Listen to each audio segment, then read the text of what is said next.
Bien, pues iniciamos.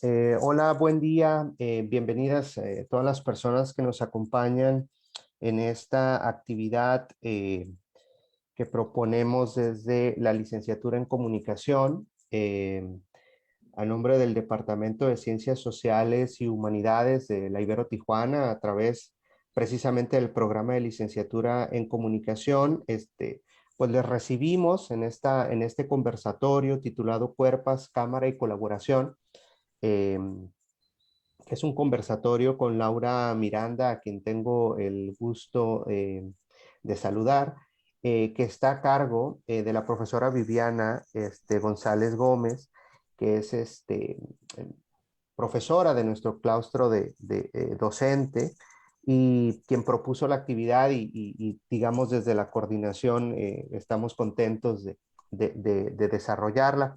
Mi nombre es Juan Manuel Ábalos González y coordino la licenciatura. Y sin más, les insisto, les doy la bienvenida a quienes nos siguen. Laura, te doy la bienvenida por estar acá presente con nosotros. Y Viviana, también te doy la bienvenida y te agradezco la propuesta. Sin más, te cedo la palabra para que demos inicio con esta actividad. Gracias, Manuel. Pues buenos días a todas, todos, todes. Gracias por acompañarnos y pues bueno, gracias al programa de la licenciatura en comunicación por aceptar esta propuesta y de alguna manera pues expandir estas aulas virtuales, ¿no? Hoy nos acompaña Laura Miranda, compañera, colega egresada del CUEC. En unos minutos leo su bio. Y pues, Laura, no sé si quieras también saludar a nuestra audiencia. Sí, pues más que nada solo saludar y agradecer este espacio y espero que nos sirva mucho a todos, que hagan preguntas, comentarios, porque creo que así se enriquece muchísimo la experiencia. Y gracias por la invitación. Gracias, Laura. Hago lectura de tu bio, esta pequeña bio que preparé. Laura Miranda es originaria de la Ciudad de México, donde actualmente habita y crea cine. Es egresada del CUEC, ahora Escuela Nacional de Artes Cinematográficas, y pasante de Filosofía de la UNAM. Ha dirigido más de una quincena de cortometrajes, tanto de ficción como de documental, recibiendo, entre otros reconocimientos, la mención honorífica por el Cine Minuto Cuerpo Pandemia, de la convocatoria Procine 2020. Dirigió la fotografía de Los Últimos Recuerdos de Abril, dirigido por Nancy Cruz en el 2020, con apoyo del FONCA. Este fue un cortometraje multipremiado en festivales como Shorts México, el Festival Internacional de Cine de Morelia, Festival de Huelva, entre otros. Además de desempeñarse como cinefotógrafa, ha fungido como continuista, asistente de dirección y asistente de cine en otra veintena de películas. Actualmente es coordinadora del Seminario de Perspectiva de Género en el Cine de la ENAC. Y justo de esta experiencia de seguir a Laura en estas conversaciones, pues bueno, se me hizo bien interesante y ameno y bonito la manera en la que se estaban abordando estos temas, ¿no? Que justo la contingencia nos permite crear espacios para hablar de ello, que tiene que ver con representaciones pues de qué significa esto de ser mujer o tener un cuerpo de mujer o sentirse mujer, ¿no? Pero también de todo lo que, pues vaya, en esta pausa se ha desencadenado en la industria del cine, en las colectivas, en las colaboraciones, y que pues se ha encaminado en iniciativas para erradicar la violencia de género. Entonces, estos son algunos temas de los que vamos a platicar. Por favor, acompáñenos en diversas líneas que vamos a estar abordando y con mucho gusto hacemos llegar sus comentarios y preguntas. Entonces, vamos con esta primera parte que tiene que ver con pues justo la representación, la subjetividad y sensibilidad de la corporalidad femenina. Los Últimos Recuerdos de Abril es un cortometraje de 2020 dirigido por Nancy Cruz que explora la experiencia del primer amor, la amistad y la partida entre dos jóvenes mujeres. Por ahí Laura nos hizo favor de apoyarnos con el visionado y algunos estudiantes tuvieron el acceso. Y pues bueno, también estaría bueno platicar de esta pieza, ¿no? Hay un trabajo de cámara que retrata la ternura, el deseo, los celos y los afectos entre mujeres. Platícanos sobre tu experiencia, Lau, como cinefotógrafa en este proyecto. ¿Cuáles fueron los retos estéticos y de producción de este cortometraje? Sí, bueno, pues este es un corto que tuvo un montón de retos, sobre todo marcados por la producción, porque de entrada es un proyecto del FONCA, entonces no tiene para nada un presupuesto como suelen tener los cortometrajes. En realidad es más como que lo que la directora ahorró de la beca que le dan y es muy simbólico, entonces fue desde, pues, pedir prestado mucha parte del equipo, rentarlo de la manera más barata y yo creo que de los retos más grandes de producción fue que nosotras ya habíamos hecho scouting y así detallamos muy, así teníamos las plantillas, teníamos las locaciones, todo estaba en paleta de color y habíamos pensado muy bien los encuadres y todo funcionaba de acuerdo a lo que habíamos planeado en nuestras cabezas, pero justo llegamos a Nayarit y estábamos como en un hotel lejos, separado por un río y una montaña y ese día entró un huracán, entonces nosotros aguantamos como 4 horas porque no nos queríamos ir porque ahí estaban todas las locaciones hasta que Protección Civil ordenó evacuar porque esa zona se suele quedar incomunicada porque crece el río. Entonces sí fue como de película, así como que ya en medio del huracán llegamos y aventamos al coche lo que sea que cupo y por cierto se quedaron los cables, se quedó la mitad del equipo de iluminación, nos llevamos la cámara así nada más y pues tuvimos que exiliarnos muy cerca de San Pancho. Así recuerdo que hasta teníamos 2 cuartos para toda la producción y era como dormir casi que de 3 en cama, en la misma cama. Y pues uno de los retos fue que en ese momento producción tuvo que ver cómo improvisábamos y tratar de conseguir las locaciones, pero ahora en este otro lugar y en otros 3 pueblitos alrededor.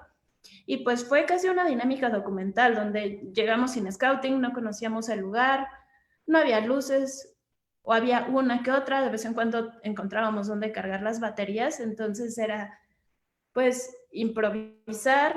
Lo bueno es que sí sirvió mucho la planeación previa, porque entonces ya no perdimos tanto tiempo en como, bueno, pero entonces ahora qué hacemos con este lugar. Pero fue una dinámica muy documental y de improvisar todo y aprovechar la luz natural. Oye, y me interesa platicar esta parte de los retos de, pues vaya, como cineasta, utilizar el lenguaje cinematográfico de una manera propositiva. En esta parte de, pues, de acercarse al deseo, ¿no? Acercarse a la atracción entre estas dos jóvenes mujeres, ¿no? ¿Qué significó eso, ¿no? ¿Cómo fue ese trabajo de fotografía?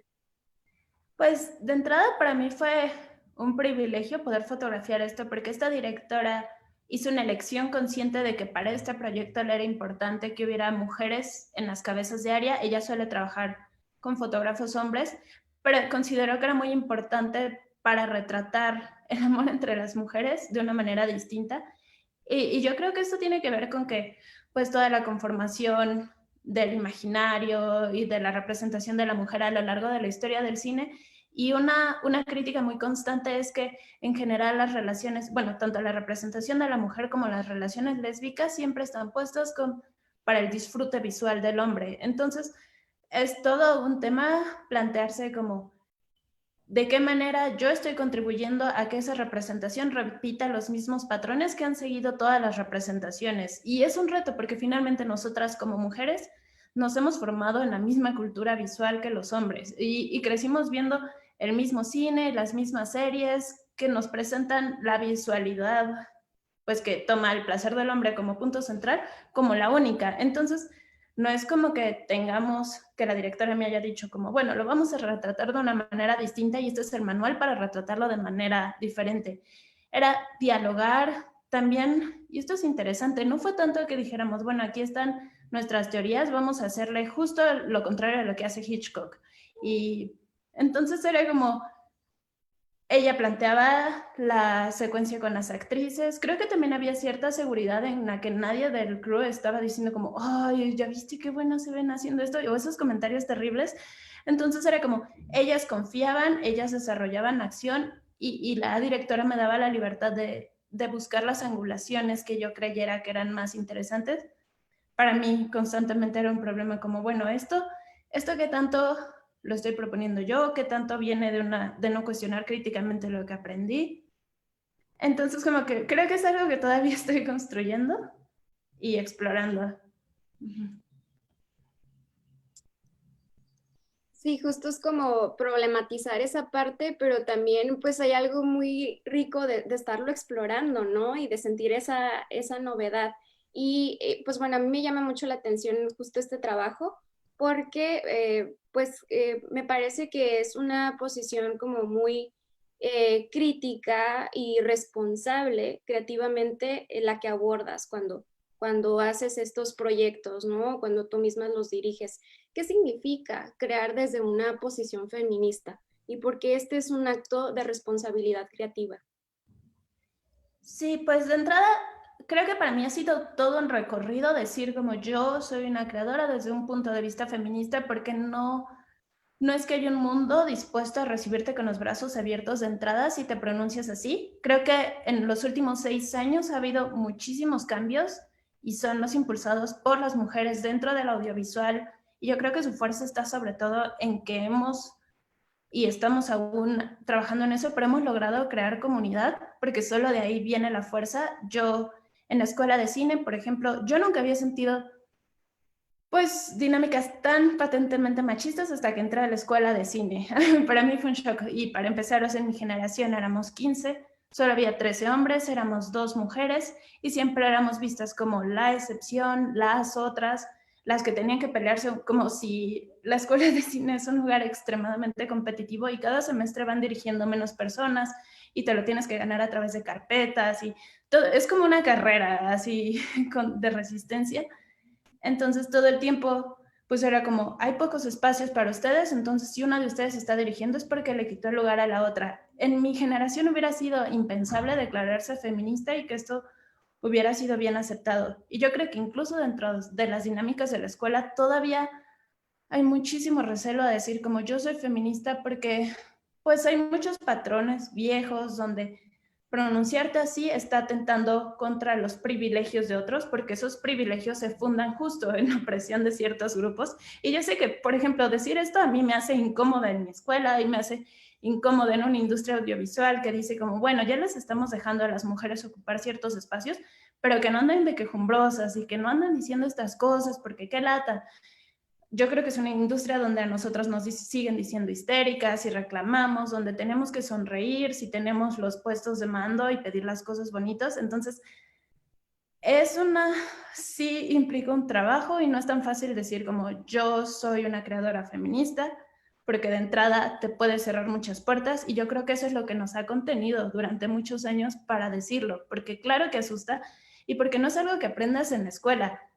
Para mí, mi formación así fue como yo sentía ciertas incomodidades, había violencias que no podía nombrar y sin embargo me urgía entender y a través de los años y cuando me tenía un poco de tiempo libre trataba de leer, trataba de informarme, pero no es algo como que nazcas y ya lo sabes, entonces sí implica un esfuerzo extra y, y pues, por ejemplo, hay como textos de teoría del arte, que es lo que he estado leyendo últimamente, que dicen que uno de los problemas, o sea, sí sigue siendo un problema enunciarse como feminista en la academia y hay muchas reticencias, pero también si como cineastas nos pronunciamos como feministas, también cuál es el público que nos recibe así.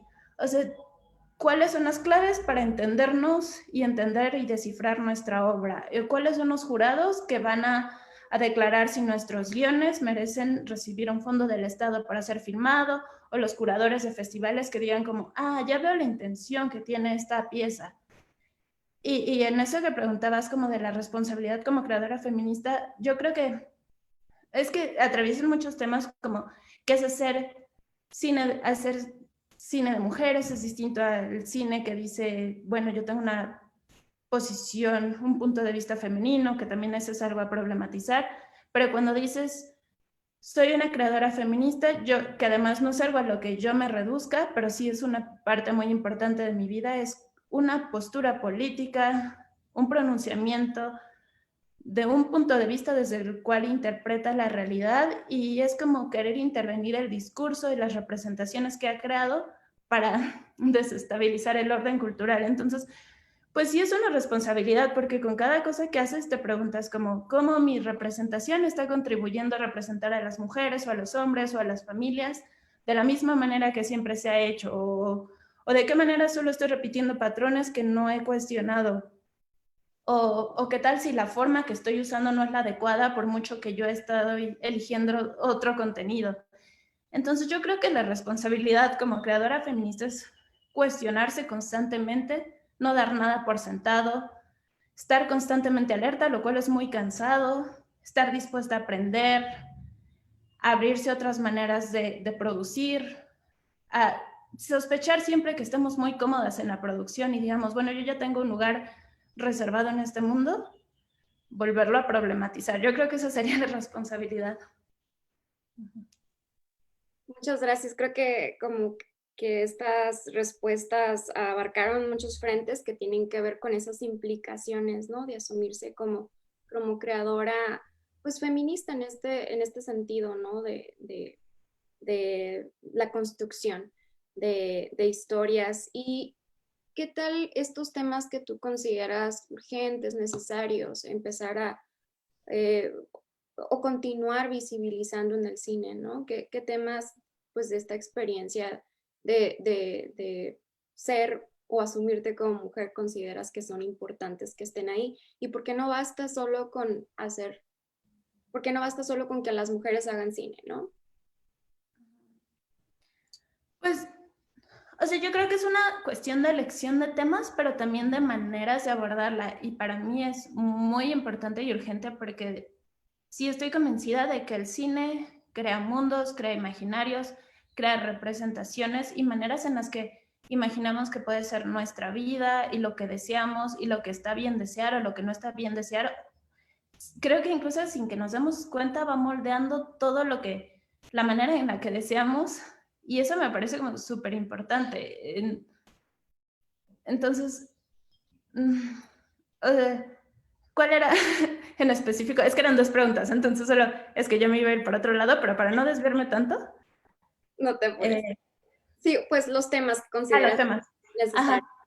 Por ejemplo, yo diría, no es que el cine no haya retratado la maternidad nunca, y no haya retratado el placer sexual. No creo que sea como que es que estamos ignorando estos temas, creo que es muy importante pensar la manera en la que los tratamos.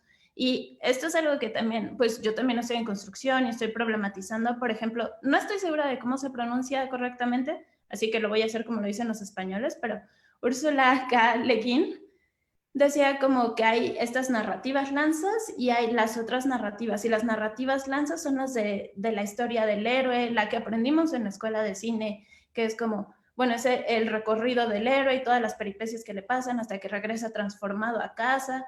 Y entonces, y esto se relaciona con la narrativa aristotélica y como, pues, todo este planteamiento, desarrollo, clímax, desenlace. Y como nosotros, para mí eso es lo más grave y lo más importante y un área de oportunidad gigante en el cine, como estamos acostumbrados a tratar todas las temáticas que elijamos, sean la maternidad, sean películas de acción, con este tipo de de estructura.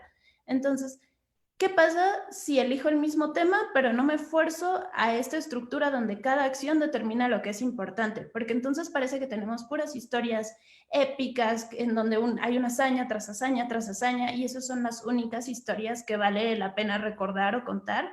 Y es como, ¿qué pasa con las otras historias de lo que nos ocurre en lo cotidiano? Y esto es muy evidente en pandemia, o sea, ¿qué pasa si me encierro 3 meses y no salgo de mi casa? Eso significa que no está pasando nada en mi vida, o por qué no, o sea, quizás no tiene la forma o la estructura en la que el cine nos muestra historias, pero ¿por qué no cuento justo esa sensación de repetición, de cotidiano, donde cada pequeña cosa parece importar más? Porque no estoy expuesta a grandes estímulos. Entonces, esas justo serían los otros tipos de narrativa. Y eso es lo que yo diría, como, ¿qué tal si tuviéramos más representaciones de ese tipo? Quizás valoraríamos más cada detalle. Y no es que no se haya hecho, por ejemplo, Chantal Akerman lo ha hecho mucho en Jeanne Dielman, que es una película larguísima donde no parece que pasa nada y sin embargo es como revalorar esto como qué se siente la experiencia de lo cotidiano, de estar adentro de una casa, de las pequeñas repeticiones que sin embargo se van sumando y al final te hacen explotar. Entonces yo subrayaría como la importancia de la manera en la que contamos las historias. Y si nos vamos también por los temas, por ejemplo, ¿cuál es nuestra idea de la maternidad? Que es como súper bonito, nace el bebé, lo amas con locura y pasión y ya todo va a ser hermoso. yo creo que también eso se debe a los imaginarios que promueve el cine, pero no se trata solo de elegir temas como ahora ya vamos a hablar de la maternidad. ¿Cuál es el punto de vista patriarcal desde el que lo estamos recibiendo? Como, ¿qué tanto cambiaría si una mujer que ha experimentado el embarazo o que ha tenido relación con sus tías y abuelas y que le cuentan todo lo difícil que es también tener un bebé, dice, yo voy a contar esta historia y voy a contar justo lo que siente una mujer después de tener un hijo y todo lo que pasa? Yo creo que ahí no solo el tema, sino el enfoque que le estamos dando. Y justo se relaciona con esta historia en la que solo las acciones importan. Es como, ¿qué tal si no quiero que pase nada en mi historia más que tuvo un bebé y está encerrada 2 semanas? Pero lo que yo estoy contando es todo su carrusel de emociones y no necesito anclarla en que hay un montón de peripecias. Yo creo que eso también es muy valioso. Hay dos temas particulares que exploras y abordas en tus proyectos, ¿no? Como en estos 2 cineminutos que dirigiste, Cuerpo, Pandemia y Orgasmo, que tienen que ver pues con el deseo y con el placer sexual femenino, ¿no? Como alguno de los temas que pues que te importan. Y me gustaría preguntarte pues cuáles han sido los hallazgos de esta exploración, ¿no? De ese acercamiento a la corporalidad femenina, a la cuerpo. Sí, yo creo que hasta ha tenido que ser como un ejercicio intelectual después de hacerlo, porque a veces eran puras intuiciones y está interesante revisitarlos. Por ejemplo, Orgasmo es un corto que hice al final de la escuela de cine y era, o sea, como que yo me pregunté, ¿por qué vemos tantas, o por qué es más fácil encontrar representaciones de hombre masturbándose en el cine? Pero tengo la impresión de que entre mujeres rara vez se habla de ese proceso o de cómo se inició en ese proceso. Incluso si las cosas han cambiado un poco últimamente, ¿por qué parece que aún es un tabú? ¿Y por qué no lo hablamos tanto entre nosotras? Entonces yo quiero hacer un cine minuto que pueda hacer estallar esa conversación entre las mujeres. Ese era mi objetivo. Entonces, yo hice una encuesta en internet anónima y participaron, me sorprendió muchísimo, así como en 2 semanas ya habían participado como 500 a 600 mujeres contándome sus experiencias en esto de si ellas habían tenido que aprender a masturbarse o no. Y fue un proceso sumamente interesante porque era algo que yo, pues además sumida en un grupo de hombres, con eso casi no participaba en esas conversaciones y quizás por mi historia y en mi familia no se hablaba, pero fue muy interesante ver cómo es tan distinto para todas y sin embargo sigue habiendo una gran parte que no se habla en público, que es como, bueno, yo sí tuve que aprender, bueno, yo creí que era como lo veía en el cine, que era como mágico y llegabas a un orgasmo en 3 segundos y entonces creí que algo estaba mal conmigo porque eso era lo que yo tenía en el imaginario. Y en términos de la construcción, yo dije como, bueno, quiero justo romper todas estas reglas del cine que ilusionista o realista, donde parece que estás retratando la realidad sin mediación. Yo dije, yo quiero que sea muy presente esta mediación, entonces voy a usar un blanco y negro y además voy a usar una edición que no tenga muchísima continuidad y que haga evidente que esto está mediado por una cámara y que solo use la voz en off. Y así como nos dicen, los decorados deben decirte quién es ese personaje y qué le gusta. Yo dije, pues yo no quiero nada, yo quiero una pared blanca porque no quiero que digan, ah, es que este personaje como que no le sale masturbarse muy bien porque tiene esto y ya vieron el póster y eso quiere decir, o sea, yo no quería permitir que el espectador lo individualizara, yo quería como presentar un concepto general. Entonces las críticas que recibí, porque pues en las evaluaciones de la escuela era como, pues no me identifico con tu personaje, que además pues eran así como 12 maestros evaluándolos, ninguna mujer, y de entrada ya había un obstáculo, y era como, incluso me dijeron que yo no sabía cómo las mujeres se masturbaban, que necesitaba investigar porque ellos sí sabían, que para mí casi que fue un halago, es como, justo si mi representación audiovisual no permitió que vieras a la mujer que está intentando masturbar como algo con lo que, ajá, que te lo puedes apropiar para tu disfrute visual y entonces te molesta, porque eran varios de los comentarios, como es que a mí me molesta, no sé por qué, pero como que no me gusta. Era como, pues yo creo que logré un poco el cometido desde ese lado.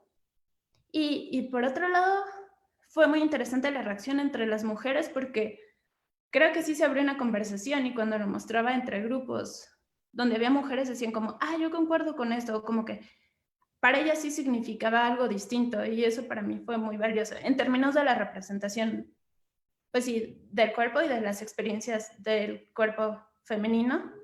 Y por otro lado, por ejemplo, en cuerpo pandemia, yo creo que eso es algo que nunca me hubiera animado a hacer si supiera que me iban a evaluar los maestros en la escuela, porque era algo que era como, voy a retratar mi cuerpo y lo voy a poner ahí para ser evaluado. Era algo que a mí me intimidaba muchísimo. Entonces también eran cosas como que yo decía como, bueno, es que esto yo no lo veo tan retratado y me da miedo que piensen o que sepan que yo siento esto, como todas estas dudas que quizás te va implantando la sociedad con respecto a tu cuerpo, con la edad, con la caducidad de los cuerpos, con que tienes que ser deseable y si no ya se te acabó casi que la vida. Y creo que eso es como una de las formas de acercarse al cuerpo, como replantear no solo cómo lo estás retratando, sino también las dudas, los miedos, esas cosas que no decimos en voz alta. Yo creo que uno de los esfuerzos más grandes es validar esos temas y decir como, bueno, yo quiero hablar de esto y quizás en el mundo y en las convocatorias nunca gana esto, pero ¿qué tal si yo valido mi experiencia y hago un 100 minutos con esto? Y eso fue, pues yo creo que como la verdad en Cuerpo Pandemia fue como, bueno, yo solita soy mi fotógrafa y mi actriz, entonces aprovechando que no hay nadie, voy a hacer cosas que nunca haría si supiera que me está grabando alguien y voy a hacer como que este Cine Minuta nunca lo va a ver nadie. Ya después Procine lo puso en Filmin Latina y dije como, ay, no, pero bueno, ahí ya había más alejamiento. Pero yo creo que justo la idea de que no iba a ser visto y que era algo para mí, que yo sé que va en contra de muchos de los principios del cine en teoría, me ayudó a hacerlo. Gracias, Miranda, pues por compartirnos esto tan personal, pero también que de alguna manera conecta con pues con este deseo o intención de trabajos autorreferenciales, ¿no? Que es un poco lo que nos permite el cine, me parece, conocernos a nosotras mismas y cómo construimos estas visualidades. Pues quiero aprovechar para invitar a quienes nos estén siguiendo. Si hay por ahí estudiantes, amigas, amigos que nos quieran hacer llegar algún comentario, alguna pregunta, si les está gustando, si no les está gustando y quieren hacernos algún, sí, algún comentario, ¿no? Para que no sean solamente nuestros temas, sino que quizá podamos abrazar algunas otras propuestas, ¿no? Y temas que ustedes también quieran abordar. Yo por ahí tengo otras dos líneas de conversación, pero por aquí nuestro coordinador de la carrera nos está compartiendo lo siguiente. Además de los retos de este posicionamiento para la producción desde el feminismo, ¿cuáles son los retos que vislumbras en relación al diálogo con las audiencias? Y me parece una pregunta súper importante, justo como que entrabas a ese terreno hace ratito, ¿no? Con el tema del público. Y en algún momento lo estuviste abordando, ¿no? Como Netflix conoce tan bien a sus audiencias y se está dando cuenta que las mujeres están en las calles y que esto ya no es necesariamente un tema tabú. Oye, el tema de las audiencias siempre es muy complicado porque de entrada, sí, como creador cinematográfico no tienes esta retroalimentación del público como uno hubiera tenido en el teatro antes de la pandemia, donde inmediatamente puedes sentir qué le provoca tu obra al espectador. Y creo que es difícil si se mide solo con números, sobre todo en estas épocas donde la mayor parte de las salas están cerradas. Y también pues estando conscientes de que el cine, al ser tan caro de producir, es un medio industrial que requiere un montón de dinero. Hay otras vertientes, pero finalmente es algo producido que se espera que alcance grandes audiencias. Yo, pues es que creo que, y es muy difícil, pero sería como la labor del cineasta no acaba solo haciendo su obra y deslindándose, porque sí tienes que conocer a tu audiencia, pero también tienes que estar consciente como de cuál es tu papel, en donde dices como, bueno, yo solo le voy a dar a la audiencia lo que quiere y la audiencia me está pidiendo sangres y desnudos y cosificación de la mujer o violencia sobre los cuerpos de los hombres, entonces se lo voy a dar. Es como, ¿de qué manera nosotros también contribuimos a que el espectador esté acostumbrado a eso y entonces se hace como un círculo vicioso? Yo no sé cómo romperlo. Sé que todos estos cambios sociales donde decimos como ya no vamos a aguantar esto, ya no vamos a aguantar lo otro, y este tipo de violencia y esta otra, y estos abusos, finalmente van contribuyendo a que la audiencia tenga un peso y, como decía Viviana, en Netflix diga, bueno, si voy a vender necesito tomar estos temas, que por más que sea un medio como mainstream, yo creo que sí es una batalla ganada, porque pues las nuevas generaciones se van a formar con contenidos que poco a poco se van haciendo menos abiertamente misóginos o violentos. Y esto es como una visión quizás un poco utópica, pero la importancia de los cineclubes y del diálogo con las personas, porque finalmente estamos sumergidos en un sistema en el que nos bombardean con los contenidos de Hollywood, donde es difícil decidir qué vemos porque es más fácil conseguir lo que nos llega así, incluso por otros medios que no son ir a las salas de cine.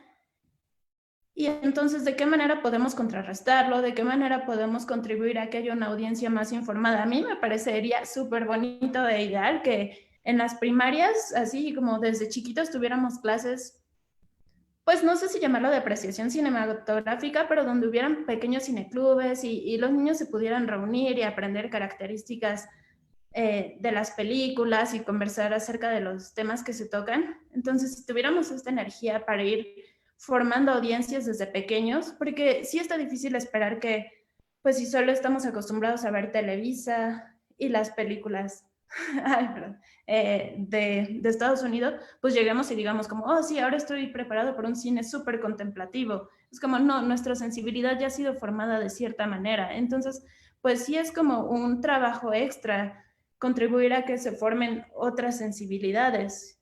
Y pues yo creo que eso es como irlo incidiendo en la sociedad desde que somos chiquitos, o con cineclubes, o estos esfuerzos de los festivales que los llevan a comunidades y los montan en las plazas en la noche sobre sábanas. Yo creo que eso es una manera.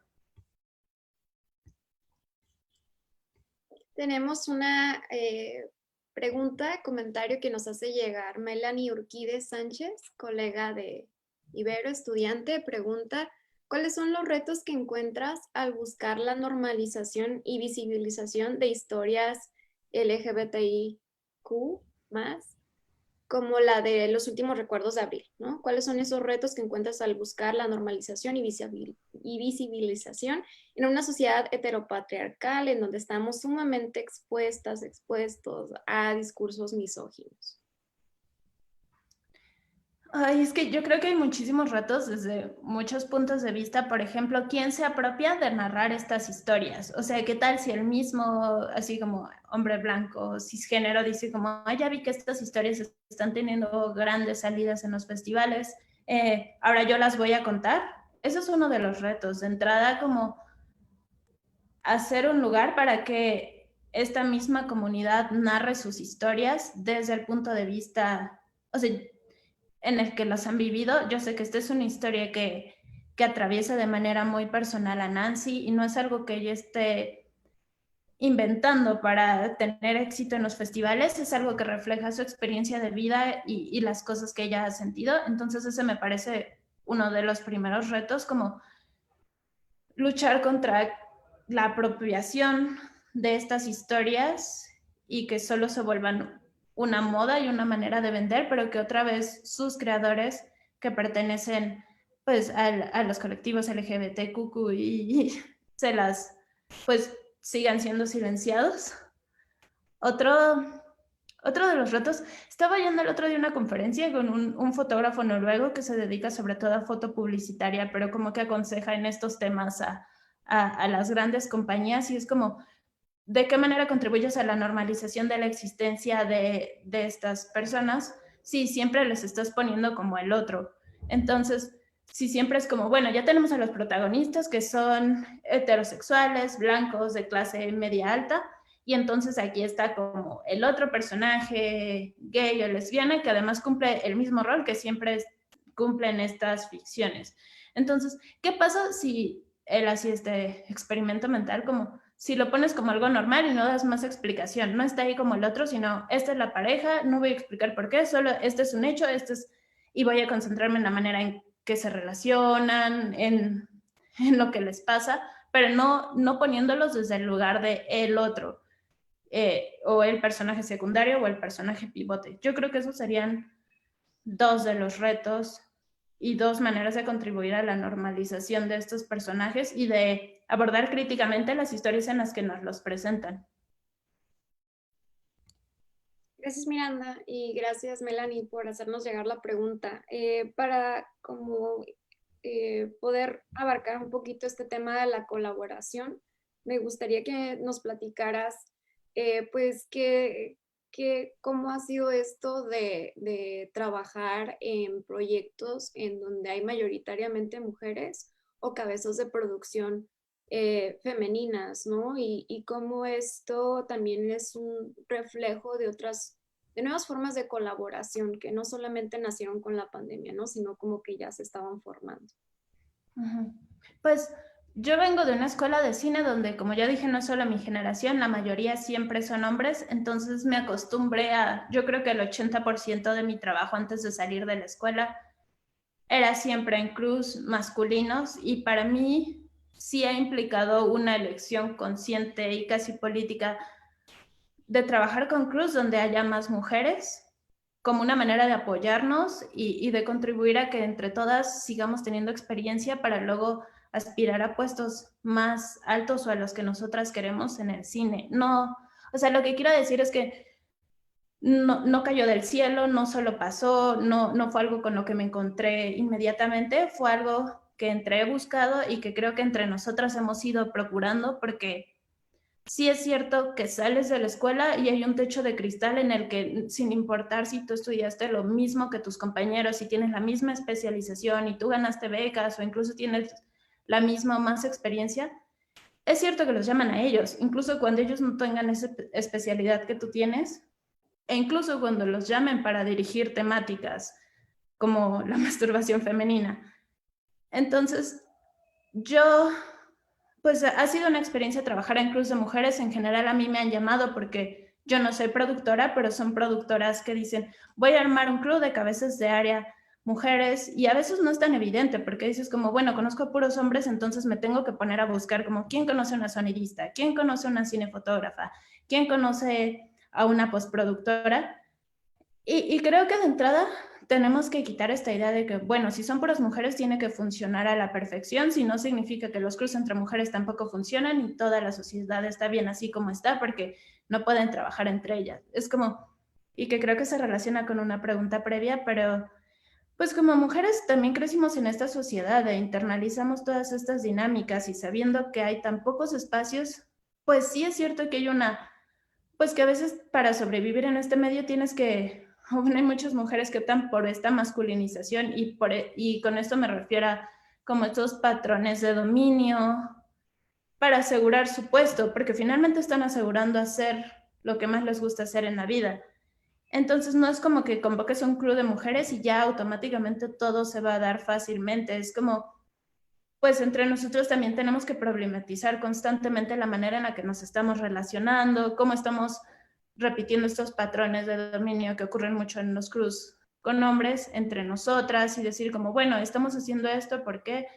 A ver, ¿qué tal si lo abordamos desde otra manera? O sea, lo que quiero decir es que pues siempre es importante cuestionar lo que estamos haciendo, replanteárnoslo, decir como, ¿qué tal si vemos el cine, por más que sea jerárquico, como resaltamos este aspecto de que el cine es una creación comunitaria y todos nos estamos ayudando? Yo creo que es muy importante también porque así como actúa el techo de cristal, es como, bueno, sales de la escuela y todos tenemos la misma formación y casi que la misma experiencia, pero poco a poco, pues como van llamando solo a los hombres, en 2 años te encuentras con que ya no te llaman a ti porque ya ni siquiera necesitan poner otros pretextos. Es como, no, pero mira, esta persona tiene 2 años más de experiencia en muchos más cortos y largos que tú. Entonces, creo que aquí trabajar entre mujeres es importante porque decimos, pues no, los hombres nos están llamando como asistentes y finalmente, pues si te fijas, en 4 años vas a tener un currículum en donde solo hayas asistido. Si no te están llamando para formar cabezas de área, en 4 años eso ya está determinando los trabajos a los que aspiras. Entonces, si haces esta elección consciente de yo le voy a dar la oportunidad a otras mujeres que conozco que son capaces de realizar este puesto para que tengan más experiencia y finalmente vayan perfeccionando sus habilidades, en 4 años vas a poder también aspirar a esos trabajos con más facilidad. Si no, yo sí creo que ahorita, así como está la industria, es como si no nos damos esta oportunidad de hacerlo nosotras mismas, entre nosotras, nos vamos a ir quedando rezagadas. ¿Cuáles han sido las estrategias que consideras que se han visto, ¿no? Para incrementar la participación de mujeres en las producciones? Creo que todo esto de los protocolos y cosas que vienen de las instituciones aún son relativamente nuevos y se está experimentando con ellos y todavía son perfectibles y quizás siempre lo serán. Entonces, de entrada, pues yo creo que también hay mucha resistencia. Es como si le vamos a hacer como el instituto sueco que dice como vamos mínimo 50-50 en producciones y en cabezas de área. Creo que eso todavía se recibe con mucha reticencia en México. Y pues yo creo que todas estas iniciativas en las que al menos a mí me ha tocado participar no vienen tanto de una decisión institucional o de cumplir con estas cuotas que podrían existir por protocolo, que yo todavía no las conozco, sí vienen de conciencias y de decisiones personales. Creo que todavía, y sí hay muchas personas trabajando en estos protocolos y en esas sugerencias, creo que el INCINE y la MAC ahorita están trabajando también en sugerir estas como nuevas normatividades, pero yo todavía no podría decir que es como, bueno, ya esta es la que tenemos y está funcionando muy bien. Creo que estamos en una etapa en la que apenas se están formando.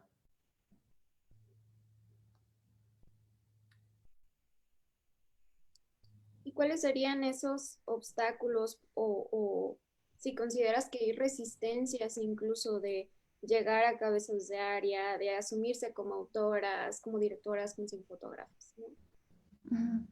Pues creo que históricamente siempre ha habido reticencia a que las mujeres ocupen puestos de cabezas de área, sobre todo el de dirección y el de dirección de foto.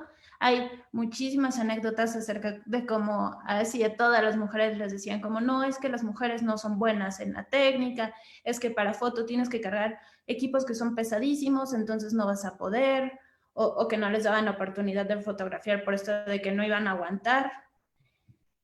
Y creo que hay mucha reticencia a eso. Creo que hay áreas donde históricamente ha habido mucha menos reticencia, como decir, como, bueno, la mujer que sea la diseñadora de producción o diseñadora de arte o maquillista o vestuarista.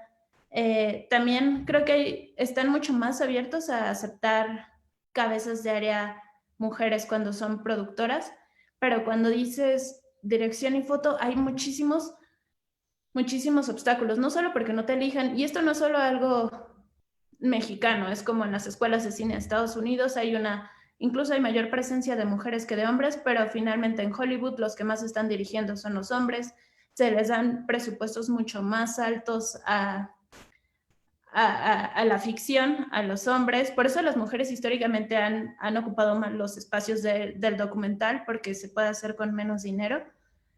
Y creo que existen estos ataques desde, es que no me pide las cosas bonitas, si me pide las cosas de manera seria, clara y contundente, está siendo grosera, cuando a un hombre no se le juzga así por pedir las cosas de la misma manera.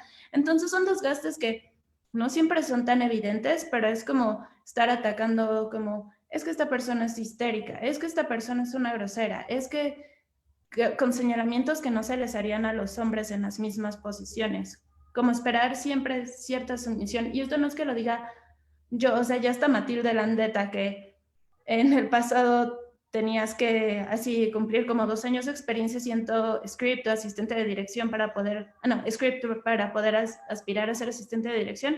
Ella llevaba 10 años y no se lo permitían, y hasta el día como que dijo, bueno, voy a interpretar a esta persona sumisa que les dice, por favor, ayúdenme, compañeros del gremio. Dijeron como, bueno, sí, lo está pidiendo bonito, entonces se lo vamos a dar, pero es como esta exigencia extra de que tú seas muy linda, de que a todos les pidas las cosas con una sonrisa, de que nunca grites, donde la seriedad se interpreta como grosería, esos ya también son obstáculos. Y justo si hacemos una recapitulación de lo que ha sucedido en las calles en el último año, ¿no? Y que tiene más de un año, pues, pero que con esta marcha con la cual nos fuimos a nuestras casas a encerrar hasta la fecha, ¿no? La del 8M de 2020, y esta de 2021, y todas estas iniciativas que surgieron justo para erradicar violencia de género, pero también para incrementar las colaboraciones, que se me ha hecho como una parte muy bonita de decir, bueno, también podemos crear desde casa y también podemos empujar proyectos desde casa, ¿no? Y me gustaría que me platicaras un poco en ese sentido, ¿no? Como en este último año que ha sido la pandemia, pero también ha sido pues darnos cuenta de la violencia que hay en los hogares, particularmente hacia las mujeres, ¿no? ¿Qué ha cambiado en la producción cinematográfica a partir de esta contingencia del COVID-19 y las diversas iniciativas para la erradicación de la violencia de género? O sea, quizá a lo mejor no hay aún estos cambios palpables en las producciones, pero sí en las formas de colaborar y en las formas de comenzar a producir, ¿no? Si pudieras como, contarnos un poquito. Pues al menos en la Ciudad de México, durante los momentos más álgidos de semáforo rojo, la producción cinematográfica sí paró casi por completo, quizás la de publicidad no del todo, pero sí, yo creo que se redujo de un 100 a un 20% y ahorita yo no creo que estemos al 100, yo creo que está como en 45. Entonces también, pues estos mecanismos de precarización están más difícil porque la competencia se vuelve aún más salvaje y es como, ¿qué tal si están eligiendo a las mismas? O sea, no es como que hay menos proyectos, pero repiten a las mismas personas, entonces en realidad el mundo del cine y de la industria se ha reducido. Pero también, o sea, creo que hay muchas áreas, lo podemos ver desde este aspecto industrial, pero también podemos verlo en el sentido de que como creadores, si queremos transmitir y comunicar una historia y lo que estamos haciendo, de qué manera podemos repensar nuestra labor desde el encierro. Entonces es como, bueno, quizás sí no podemos salir a filmar a las calles porque no hay permisos de la comisión o no hay dinero, no hay trabajos, pero creo que se ha resuelto de otras maneras, como qué tal si nos volcamos al cine ensayo, a hacer cine minutos con lo que podamos grabar desde nuestro encierro, a usar material de archivo y reinterpretarlo. Entonces es como, si bien a nivel industrial o que te reditúe económicamente algo de manera inmediata, pues todavía estamos viviendo como todas las otras áreas una pandemia. ¿De qué manera, sin embargo, podemos seguir creando desde el encierro? Y yo creo que se han dado muchas de estas dinámicas desde donde dices como yo creo porque me gusta, porque quiero transmitir una idea y entonces me reúno con mis 3 amigos que sabemos que no tenemos COVID o cada quien lo hace desde su casa y envía su video y editamos entre todos. Entonces sí creo que no es como que se acabe el mundo de cine y de lo que podemos decir, que empezamos a pues, hacer énfasis en este aspecto comunitario de la producción y de cómo creamos con pocos recursos y cómo le damos quizás más énfasis a la edición y a jugar, a hacer una especie de cine un poco más experimental y ensayístico. Y yo creo que también pues detenernos obligado que ha sido la pandemia nos ha dado tiempo para pensar un montón de las cosas que ya estaban en el tintero y que no habíamos tenido tiempo de replantear o de discutir en conjunto. Por ejemplo, todos estos conversatorios, todas estas uniones entre mujeres que dicen como, bueno, quizás ahorita que no estamos produciendo tantísimo, podemos hablarlo, finalmente ya lo sabíamos, pero sentémonos, hablemoslo y empecemos a decir como, bueno, ya no queremos aceptar esto, deberíamos promover quizás este otro cambio.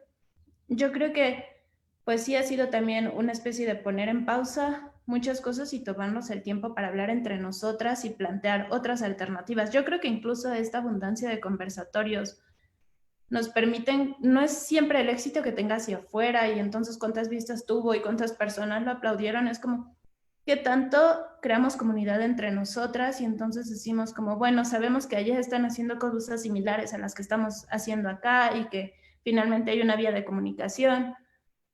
Yo creo que en eso ha contribuido y si alguna vez acaba la pandemia, yo creo que eso se va a reflejar en normativas, en propuestas que llevemos ya a instituciones más altas que les puedan decir como, bueno, este es un manual para evitar la violencia. Incluso las convocatorias en cine ya te hacen firmar carta de compromiso de que no va a haber acoso y que si lo hay, pues va a haber repercusiones. Entonces, esos son cambios que parecen pequeñitos y que no son suficientes, pero que finalmente sí van abonando y vienen de la toma de conciencia y de todos estos diálogos que hemos hecho entre nosotras y nosotros y nosotros como comunidad audiovisual.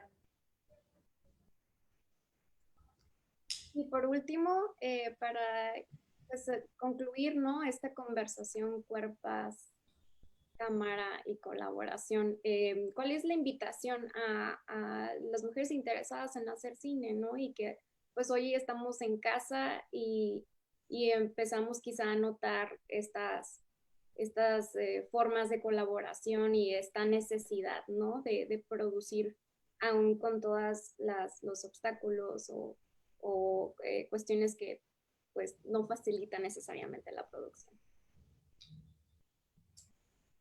Pues puede sonar muy simple, pero creo que sí tiene muchas implicaciones políticas, como creer en nosotras y nosotros y nosotras y en nuestra capacidad de hacer las cosas que si queremos dirigir, si queremos fotografiar, pues sí vale la pena insistir, aunque sea un camino quizás donde haya muchos obstáculos, donde vale la pena atreverse, donde podemos empezar a formar crews pequeños y así ganar experiencia. Por ejemplo, el domingo voy a fotografiar un cine minuto que a través del baile es como una videodanza experimental que busca, la directora quiere mostrar como lo que uno va sintiendo en una relación y los momentos vertiginosos y cuando sientes que va a acabar y todo ese rush y la sensación de que está condenado al final. O sea, por ejemplo, eso es una muestra de otra narrativa que es como no te lo voy a contar en historia, creo que el cuerpo lo puede expresar a través de una danza y no es un trabajo pagado, lo estamos haciendo porque nos gusta la idea, somos un montón de mujeres que no nos conocíamos antes, entonces eso se puede, hacer proyectos chiquititos y finalmente así una puede ir cultivando su seguridad y teniendo más experiencia y atreverse a ocupar estas áreas. También preguntarse qué área me gustaría a mí tener en el cine, por qué quiero esta, cuál me asusta y por qué me asusta. Y estar consciente de eso y no darse por vencida y decir como, bueno, yo quiero esto, lo voy a seguir intentando. Pues bueno, Laura, yo creo que vamos a ir cortando acá, pero con muchas ganas de seguir la conversación y muy agradecida, ¿no? Por acompañarnos y pues poder rebotar estas ideas. Por acá Manuel, pues seguramente nos acompaña para despedir, para cerrar la conversa. Sí, gracias, Viviana, por la moderación, insisto, por la invitación a que esta conversación haya podido concretarse. Y asimismo también te agradezco, Laura, las reflexiones que planteas acá, que están ligadas de manera muy interesante y significativa a una posición política que es fundamental, ¿no? En el contexto actual. Y evidentemente también te agradezco tu participación en este conversatorio porque de alguna manera nos sitúa de nueva cuenta, ¿no? Ante la relevancia de que este asunto de la producción audiovisual siempre esté enmarcado en posiciones éticas claras, ¿no? Posiciones éticas y posiciones políticas. Y en este caso, pensar desde los feminismos estas cuestiones son, digamos, un asunto que desde las universidades debemos seguir, ¿no? Como construyendo y generando los espacios pues para que este tipo de reflexiones las podemos tener. En ese sentido, me parece que es una actividad que ha sido muy significativa y les agradezco a ti, Laura, por aceptar la invitación que te hace Viviana y te agradezco, Viviana, por esta propuesta. En ese sentido, también quiero agradecer a quienes nos siguieron en este Facebook Live, a quienes hicieron preguntas y comentarios y seguramente, ¿no? Que esta dinámica se presta para seguir reflexionando y seguramente nos seguiremos encontrando acá para poder continuar este trabajo reflexivo, que es muy productivo en este sentido, ¿no? No sé si quieras decir algún último comentario, Laura. Sí, bueno, pues muchísimas gracias por el espacio. Espero que haya sido de alguna utilidad. Como pues no se trata de dar certezas, se trata de abrir conversaciones y de ver qué nos produce a cada uno todas estas posiciones. No es como que esta es la verdad o esta no la es. Y pues si se logran abrir conversaciones y quitar certezas, para mí eso es una gran ganancia. Ay, muchas gracias por el espacio. Otra vez. Igualmente, gracias a ti por unirte y gracias a quienes nos acompañaron y seguramente nos ayudarán a continuar la conversación en clases, en chats y cuando la pandemia lo permita en otros lugares. Muchas gracias. Gracias, Manuel, por apoyarnos y al programa, por este espacio. Y gracias a ustedes y seguramente seguiremos desarrollando esta reflexión y esta conversación en otros momentos. Hemos disfrutado muchísimo, ¿no? Este conversatorio, cuerpas, cámara y colaboración. Muy significativo para pensar, como propusieron ustedes, el cine hecho por mujeres. Entonces, hasta aquí las dejamos y seguiremos leyendo los comentarios que siguieron llegando al final. Hasta luego. Hasta luego.